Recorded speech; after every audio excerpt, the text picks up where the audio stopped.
Join us for a review of the all-new BMW 1 Series. Let's go!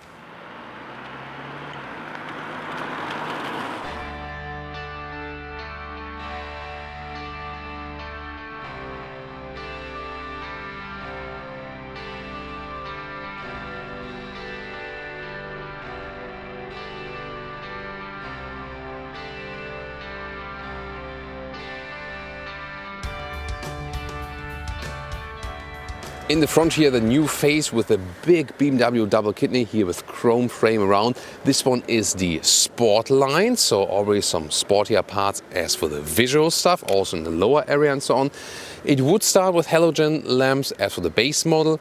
Optional, you can get LEDs. Those ones are even the adaptive LEDs, which move a little bit then at dark, in darkness. It's really helpful. And again, with modern daylight signature, this is very beautifully done. Well, I said it's 3 centimeters or about an inch wider, but here the length is approximately the same, 4 meters 32, 14'2" or 170 inches. So hasn't changed much here as for the comparison predecessor and this one then. Wheels come from 16 to 19 inch. Those ones are 17 inch. I think it's a good compromise between comfort and already a nice look. In the rear, I think the car really gained in this generation because here the tail lamps, they are drawn horizontally, looks a little bit sportier. Then again, black design element in the Sport line in the lower part. And although this one here is a smaller engine, real exhaust pipes and indeed on each side. What about engines? So far we have a petrol side 118i, 1.5 liter 3-cylinder petrol engine, 140 horsepower. Then the M135i, 2 liter 4-cylinder with 306 horsepower. Then on the diesel side, 1.5 liter 3-cylinder 116D with 116 horsepower. Then you have the 2 liter 4-cylinder diesels, 118D, the one here today, with 150 horsepower. And the 120D with 190 horsepower. Small engines, so the 3 cylinders are mated to either 6-speed manual or a 7-speed DCT, dual clutch transmission by Magna. And the bigger ones are then 8-speed converter automatic gearbox by Aisin. So for the 4 cylinders, and the big horsepower specs always come with those.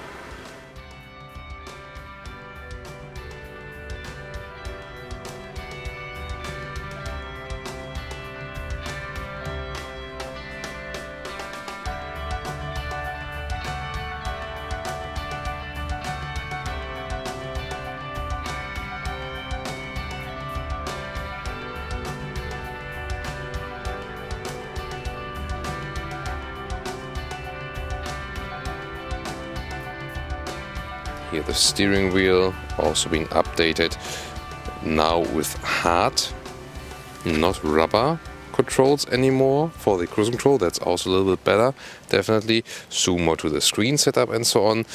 Seat wise, there are 3 seat forms available. A base seat, also with fabric surfaces, especially in Europe. And then here, this one is a sport seat with more accentuated shoulders. For example, it's possible with fabric on the inside and Sensatec leatherette on the outside. It's a very good combination. This one here is the optional animal skin spec. And then there's also a Super Sport seat available, or an M Sport seat. This one has an integrated head restraint. We also see it in the M135i review. That one also with the fabric and microfiber mix available. So they have actually some decent seating choices in stock. So check out the build configurator in your market for that. Now getting inside, of course, should have fairly easy. And yeah, those seats are actually decently comfortable, and with 1.86 or 6'1", putting the seat in the lowest position, you still have decent headroom. There's also a panoramic roof available, not built in this very car here at the moment. And I mean, tall people can get a good position, definitely. Soft touch here also with the top dashboard bike, it's also a nice new detail. Then here, steering wheel is a very good moving mechanism, very smooth process overall. This is the car key here, by the way, that you've seen. That one, slim and light. And the basic overview now is really way different than in the predecessor. So first of all, the quality materials, this has really stepped up the game. Metal knurling, volume knob, really cool. The climate unit here is still manual, you can control while driving, just not the AC button. for AC on and off, you have to go to the AC menu and then click it here in the screen. And that's a little bit annoying, I think. In the lower area, we have an inductive charging pad for your phone. That makes sense because Apple CarPlay is wireless here. Then USB charger, USB-A, cup holders, non-adaptive.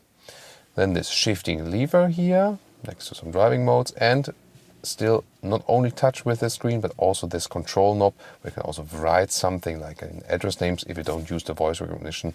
And last but not least, this armrest, very well attached.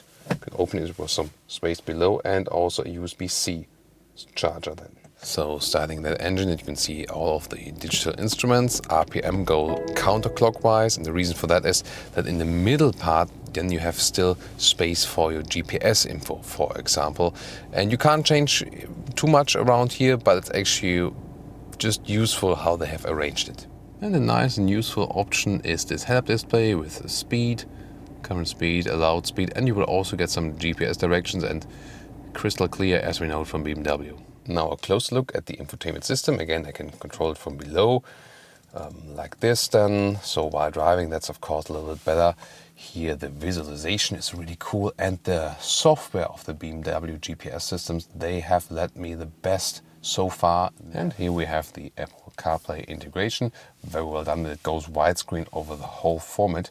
And the optional Harman Kardon sound system. Top sound system is available here and has a really decent, very crystal clear sound here for a compact vehicle like that. And for the voice input, you either click here with your thumb at this voice button, or you say, "Hello BMW, drive me to Berlin." You can also set in like another word, for example. Next destination. So here we go, and that went actually quite quick. And you can also, for example, say like, "Hello Heinz," or "Hello Peter," if you want to give the car a name, or like, a female name, of course, to your car. What about that? Like, "Hello Stephanie." So you can set it in your infotainment system to whichever activation word you want to have.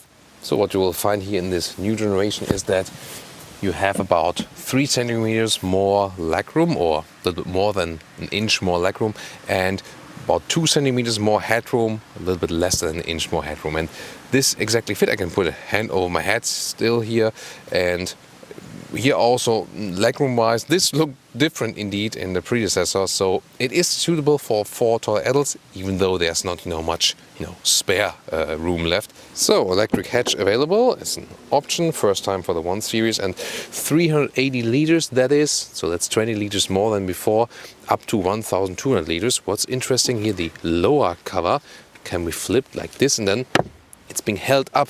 Yeah, it's nice, and then you have some more storage below that.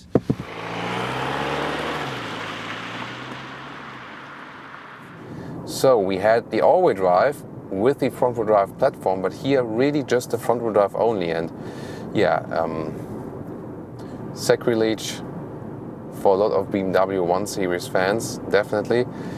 It is somehow a difference, yes, definitely. Predominantly when accelerating out of the corners, that's where the rear-wheel drive cars have, a big sporty advantage, just feel nicer.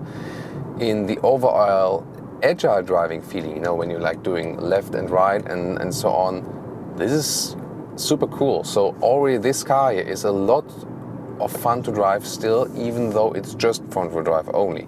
So in the dynamics, talking about dynamics, this one here has the optional adaptive suspension, about 500 euros extra. So when we play around here with the driving modes, Sport, Comfort, Eco Pro, then it also changes.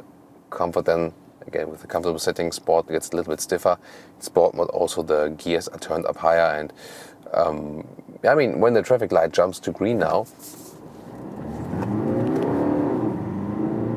plop, and that's 56 kilometers already, of course going back to 50. So you see quite quick here. Also with this diesel, the 0 to 100 kilometers or 62 miles an hour figure is 8.5 seconds, by the way. Here now in the sports mode, maybe you also picked it up on camera, the gears were turned up higher RPMs and so on, later shifting up. And yeah, suspension is also then a little bit stiffer, steering input is a little bit different, and then comfort mode makes it a little bit more comfortable once again. And yeah, this adaptive suspension definitely adds some more comfort.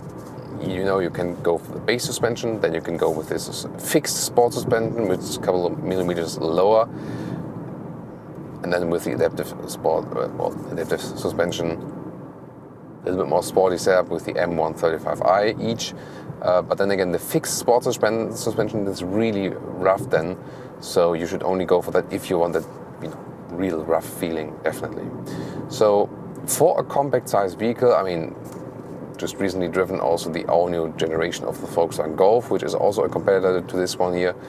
Yeah, they're both front-wheel drive now, so even more direct competitor, so to say. And this one here has already a, you know, quite sporty base setup. That's also what BMW is, so to say, famous for. It's a very cool and refined ride, definitely. Also very silent. We'll now get onto the motorway, see how that one plays out. I'll also put to sports mode once again. So it feels quite elaborated for a compact vehicle, that's, you know, no doubt. Yeah, I mean, what I've done here now, in the corner and then accelerating, it feels different with a rear-wheel driven car than with a front-wheel driven car. Sorry to say that, really. Now, 60 kilometers to 100.